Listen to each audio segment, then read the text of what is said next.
Assalamualaikum warahmatullahi wabarakatuh.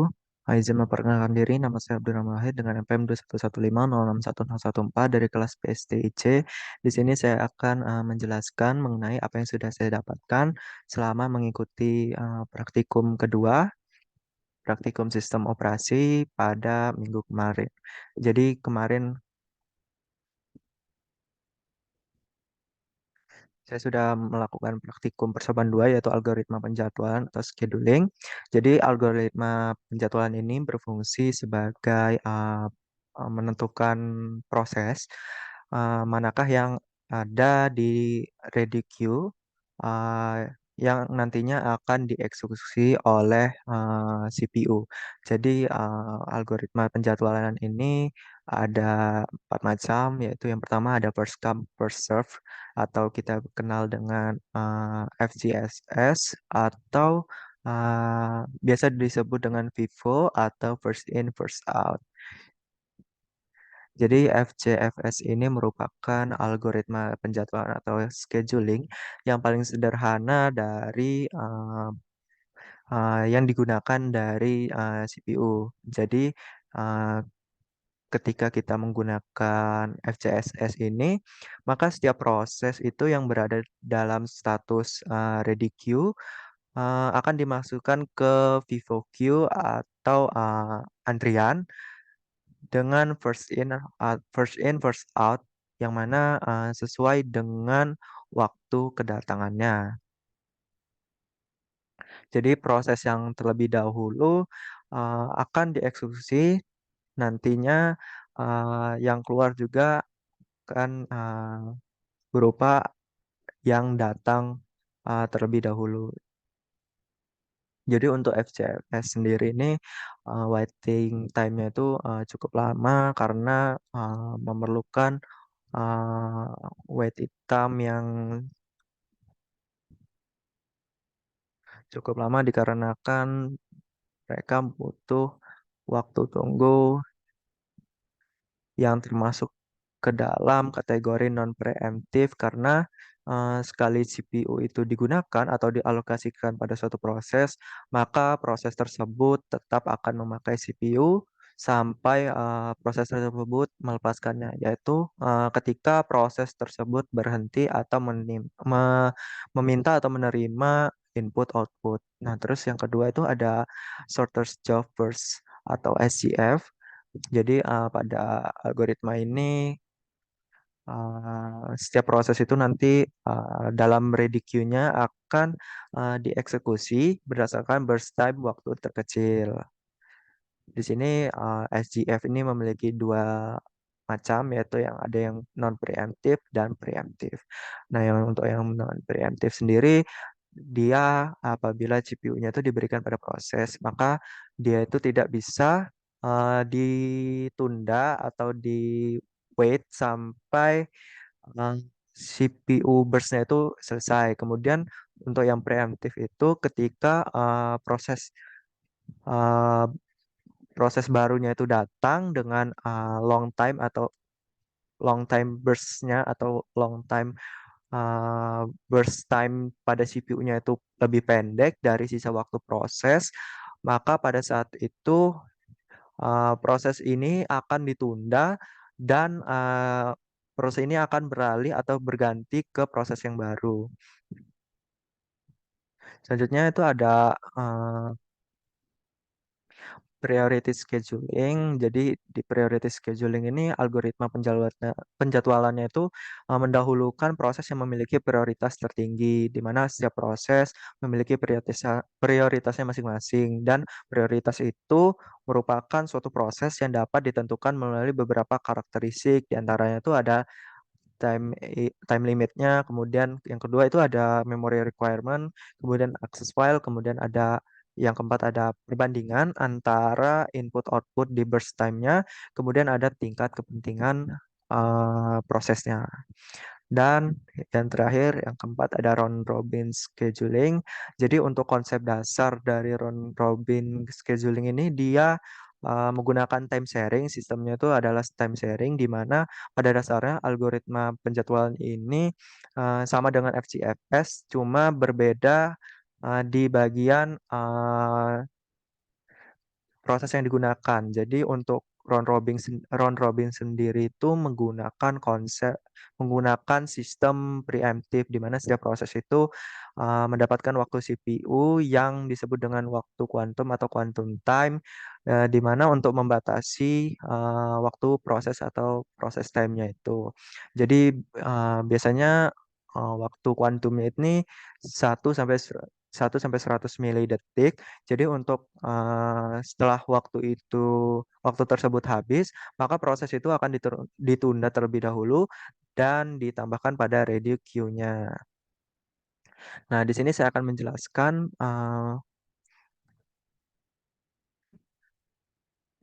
Oke, kita ke bagian ini terlebih dahulu. Jadi misalkan di CPU saya ini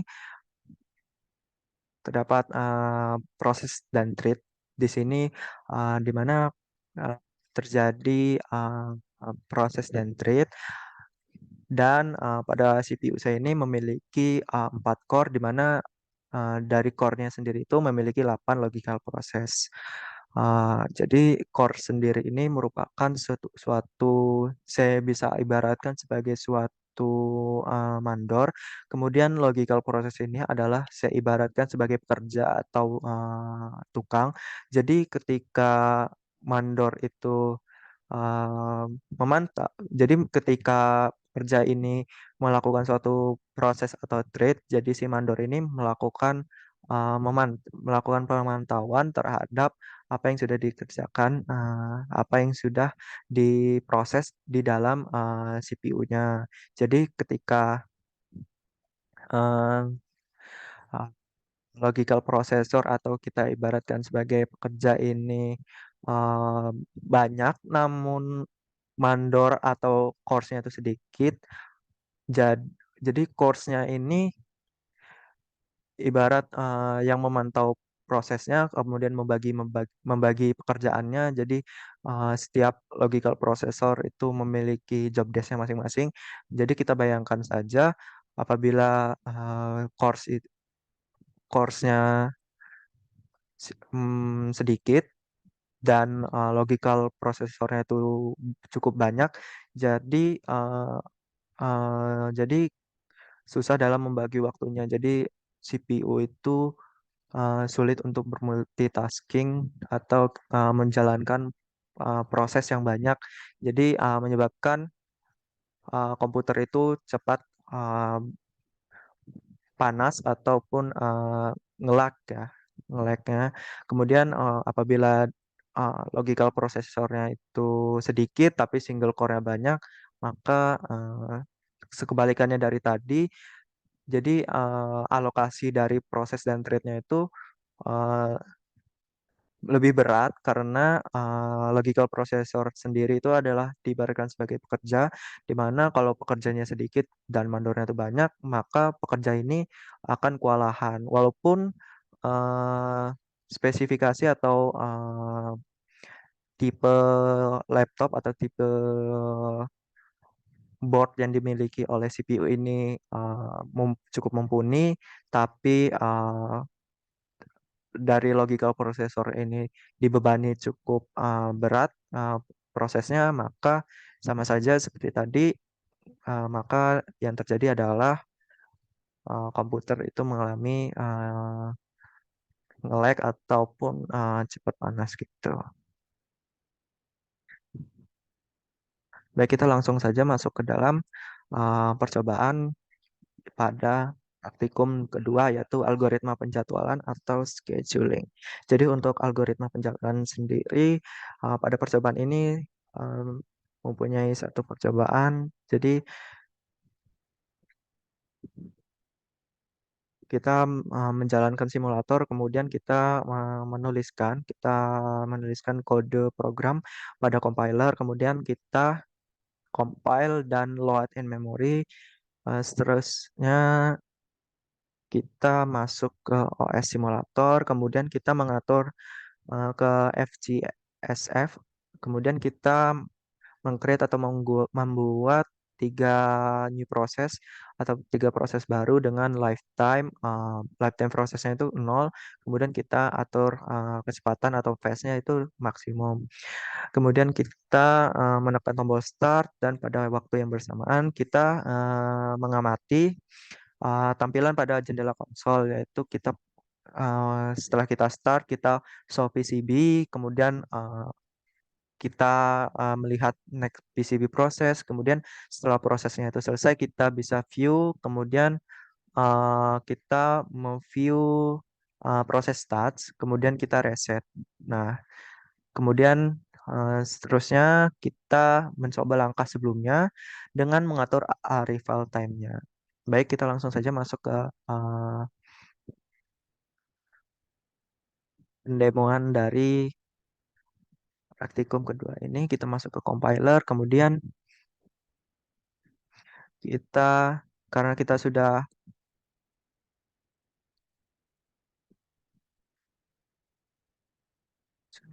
mengcopy paste kode dari program, selanjutnya kita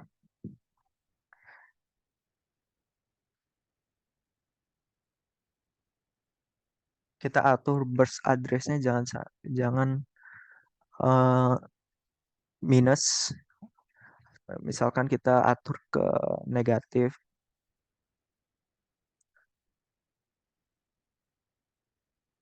Setelah itu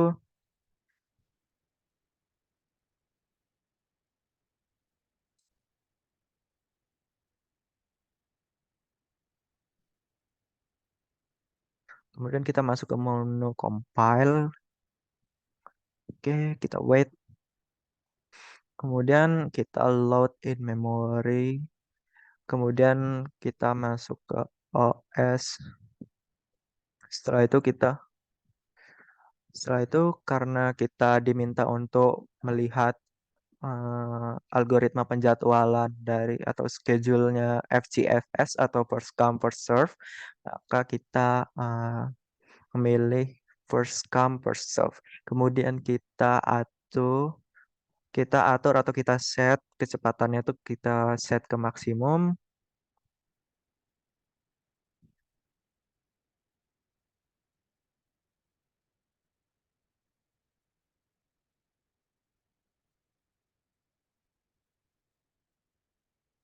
Kemudian kita, atur proses lifetime-nya itu ke nol, kemudian kita create new process sebanyak 3 kali.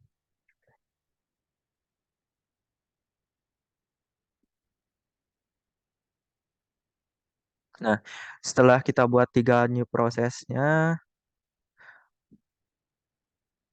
kita langsung start dan kita show PCB. Nah, di sini sudah berjalan untuk proses yang pertama. Jadi untuk proses pertama, karena kita sistemnya first come first serve, maka urut ya. Jadi karena penjadwalannya itu urut, jadi proses yang pertama kali datang, yaitu misalkan tadi P1, maka akan dieksekusi terlebih dahulu, kemudian dilanjutkan dengan P2, seterusnya sampai dengan P3. Jadi karena di sini waktu lifetime atau lifetime prosesnya itu nol, jadi kita mengurut dari proses kedatangannya.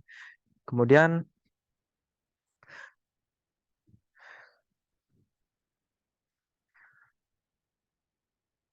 kemudian kita view proses stats-nya. Nah, di sini terlihat, eee, waktu delay atau burst time-nya, dari, percobaan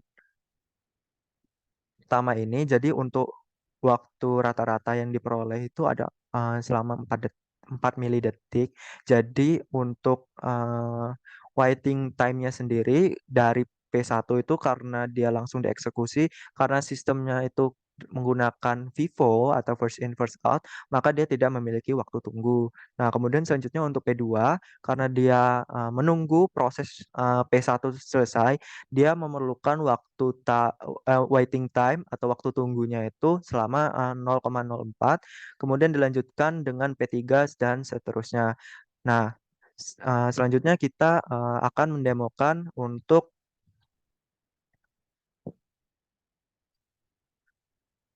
apabila, FCFS ini kita atur delay proses atau arrival delay-nya itu kita set. Misalkan aja, misalkan saya set P1-nya itu 3, kemudian P1, P2-nya itu 7, kemudian P3-nya itu 5. Bagaimana untuk queue-nya atau antrian yang akan diproses dari eh, first come first serve-nya ini. Jadi kita langsung saja ya untuk kembali kita ke OS control, kemudian kita atur delay prosesnya. Misalkan di sini saya ingin arrival delay yang pertama itu 3. Jadi kita create new proses, kemudian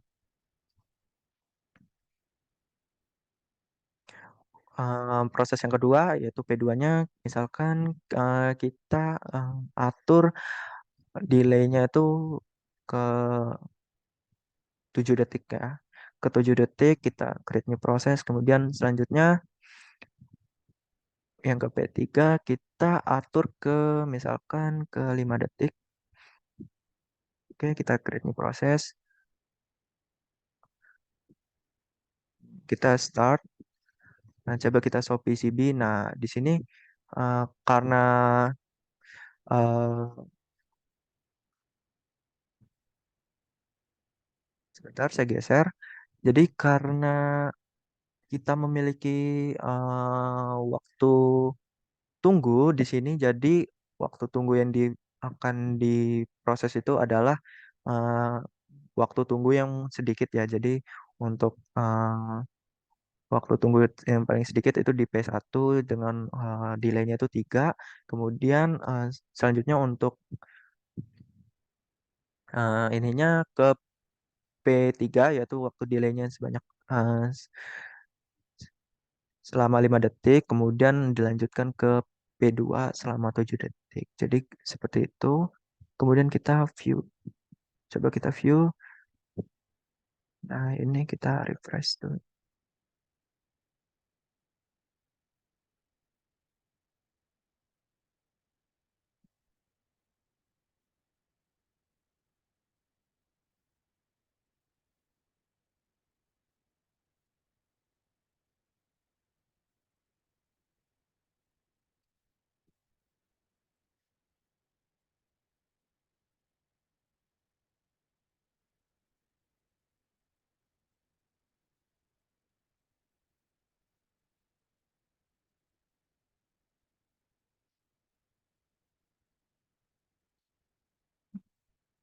Oke, kita ke OS. Kemudian kita show PCB.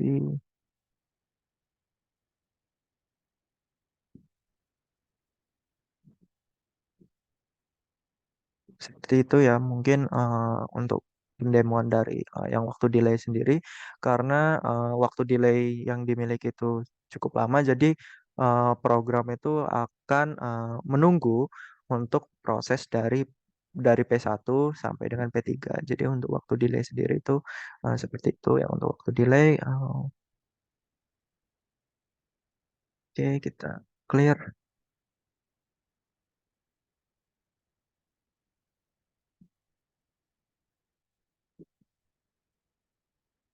Kita kita clear dulu. Oke. Oh ya, saya tadi lupa untuk kita misalkan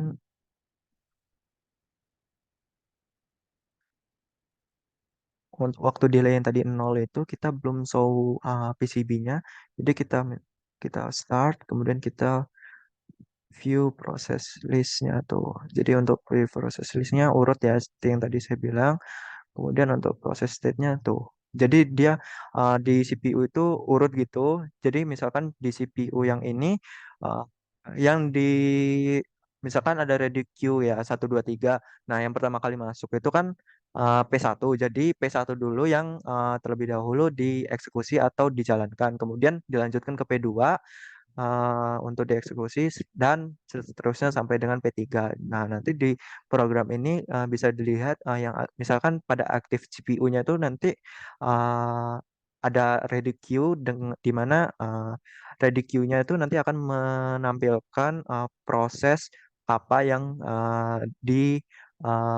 eksekusi dari program ini. Jadi seperti saya sampaikan tadi, program tersebut, dieksekusi atau dijalankan secara urut mulai dari P1, P2, P3 karena, delay prosesnya sendiri itu memiliki, waktu nol dan, eee, lifetime prosesnya itu sendiri juga, nol ya, karena tidak ada delay, kemudian lifetime prosesnya nol, jadi langsung dieksekusi. Jadi, sesuai dengan konsep FIFO, first in first out, di mana, proses tersebut,